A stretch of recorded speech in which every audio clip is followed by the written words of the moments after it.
이동의 뉴스 정면 승부 3부 시작하겠습니다. 그동안 추측만 무승했던 2차 북미 정상회담의 날짜와 개최국이 확정됐습니다. 한미 간 이견이 컸던 주한미군 방위비 분담금 협상도 사실상 타결이 됐죠. 국회 국방위 소속 정의당 김종대 의원으로부터 한반도 상황에 대한 의견 들어보겠습니다. 의원님. 네, 안녕하세요. 네, 안녕하십니까. 예. 자, 2차 북미 정상회담이 드디어 결정됐습니다. 이달 27일과 28일. 지난번 싱가포르 회담은 당일치기였는데 이번에는 1박 2일입니다. 네. 그만큼 풍성하게 논의가 된다 이렇게 봐도 되겠죠? 그렇죠. 지금 다낭이냐 하노이냐 요 도시 이름이 결정 안 된 상태에서도 예. 그 의제와 기간이 저렇게 먼저 결정되는 걸 보면은 사소한 디테일을 챙길 여유도 없이 굉장히 전격적으로 합의됐다는 인상이 역력합니다. 만약에 이것이 좀 이렇게 차분하게 여유를 두고 했더라면, 그렇다면 아마도 제 생각에는 지금쯤이면 디테일이 합의되기 전에는 발표를 안 했을 거예요. 예.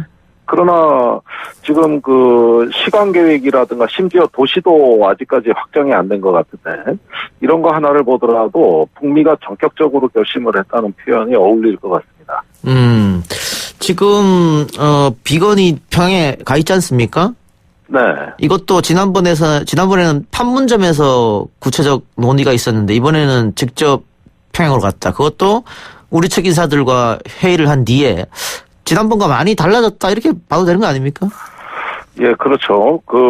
비건이 가서 지금 협상 중인 것은 제가 보기에는 작년 11월에 한국에 비건이 왔었어요. 그 전에도 한번 왔었고, 그때 대북 협상안이 대체로 마련이 돼서 한미 간의 조율이 끝난 것 같고, 이제 물밑 대화를 계속 하다가 드디어 막판에 정상회담을 위한 지금까지 미국이 제공해야 될 상응 조치, 즉 협상안을 테이블 위에 올려놓은 것 같습니다. 예.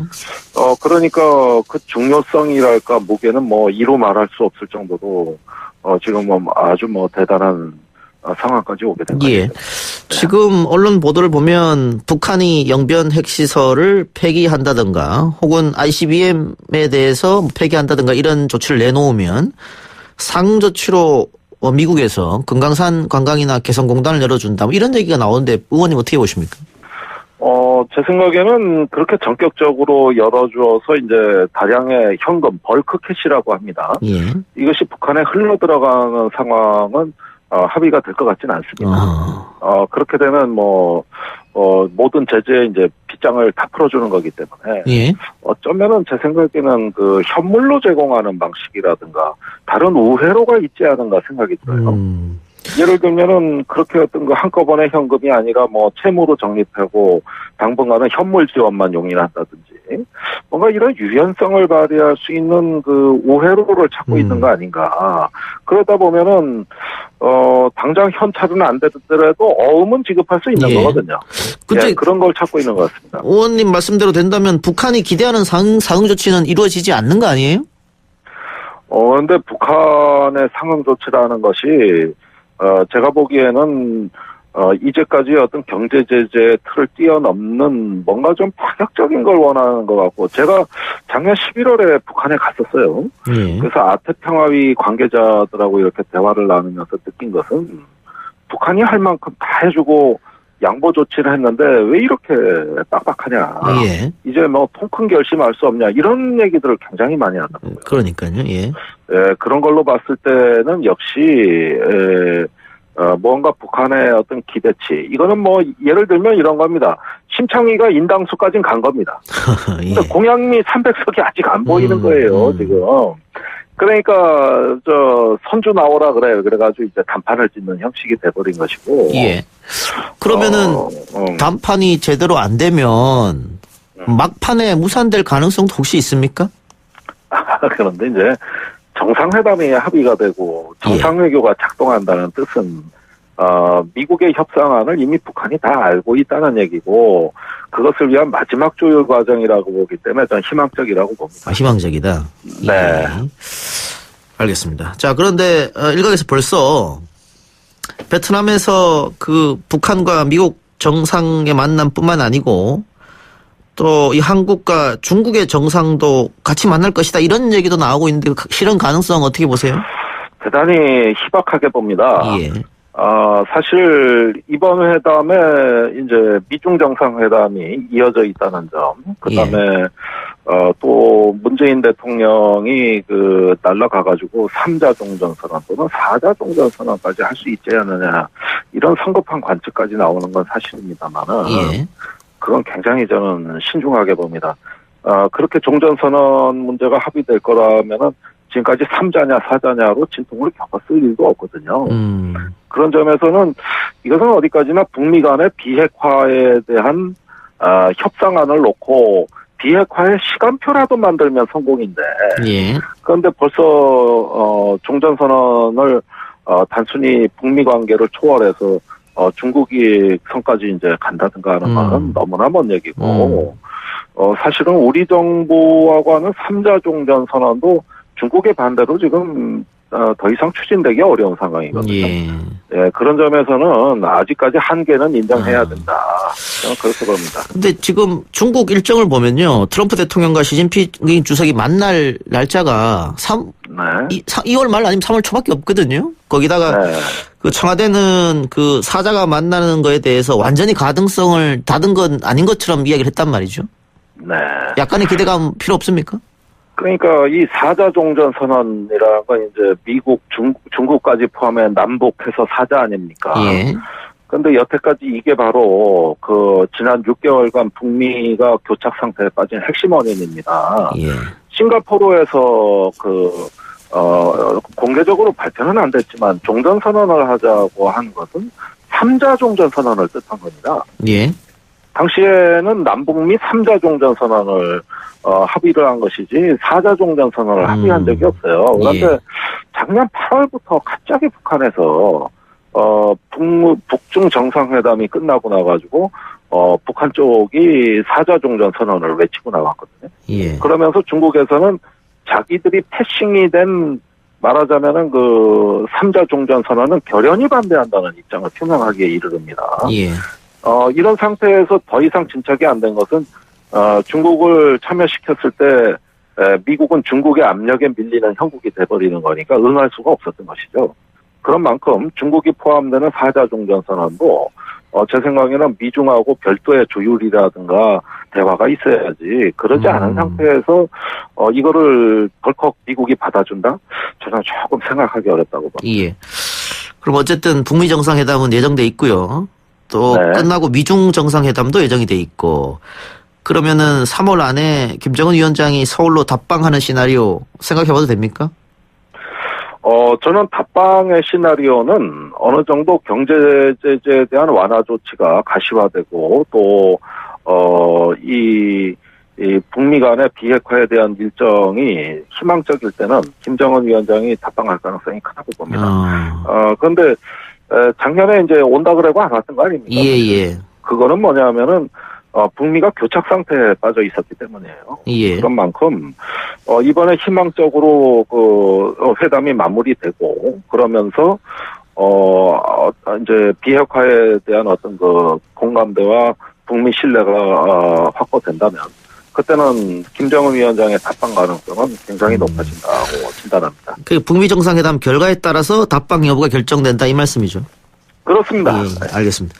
지금 자유한국당에서는 자신들의 전당대회 일정과 겹친다면서 북한과 문재인 정부가 미국 정부에 이 날짜를 요구했고 미 정부가 받아줬다 이렇게 얘기하고 있거든요. 글쎄 이게 뭐 웃어야 될지 뭐라고 답변해야 될지 제가 잘 모르겠는데 예. 아무리 국내 정치가 중요하다 그러지만 이건 우리 어떤 국가의 생존을 좌우하는 이 중대사를 놓고 전당대회 야당의 일정에 맞춘다 이렇게 되면은 그건 나라도 아니죠. 그건 최순실 사태보다 더한 게 있더라고 저는. 있을 수 없는 일이다. 그러면 이건 국가도 아니죠. 그건 말도 안 되는 얘기. 알겠습니다. 주한미군 방위분담금 얘기도 해보죠. 1년 계약 10억 달러 미만으로 잠정 합의됐다고 하는데 어떻게 평가하십니까?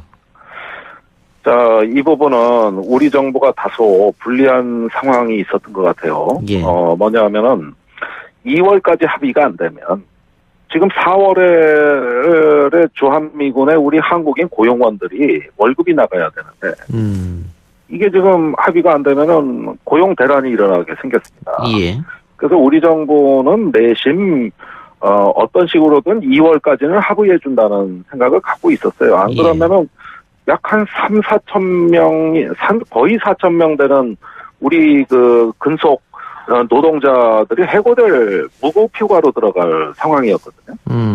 그렇게 되니까 정부 입장에서도 우선 시기가 문제였고, 그 다음에 1년 단위 합의라는 명분하에서 미국이 한 발짝, 우리가 한 발짝 양보해가지고 중간선을 찾는 방향으로 사실 출구 전략을 찾고 있었던 겁니다. 예.